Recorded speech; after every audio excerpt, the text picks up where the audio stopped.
Mounjaro is the most effective obesity jab yet. Patients lose an average of 20% of their body weight over 18 months or so. That compares to 14% with the other well-known drug Wegovy. Both make people feel fuller and for longer. Most of those taking them pay privately, roughly £150 a month. And you'll have people that, like myself, have struggled with 30 years of chronic obesity and all of the things that entails. I was once double my body weight of what I am now, and this medication has thoroughly changed my fitness, my health, every aspect of my life. But Mounjaro will now be rolled out on the NHS, just as Wegovy was last year. There are 3.4 million people in England who could benefit under guidelines issued by the National Institute of Health and Care Excellence. That's the number of adults who have a BMI over 35 and at least one weight-related condition.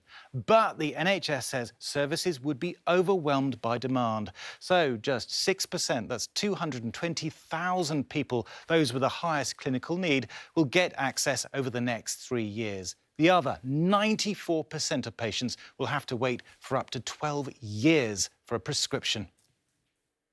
It's impossible to implement such a massive service change very quickly in the NHS, particularly considering the pressure that NHS services are under at the present time. It is a good use of NHS resources for particular individuals, but it won't be available to everybody and it won't be available immediately.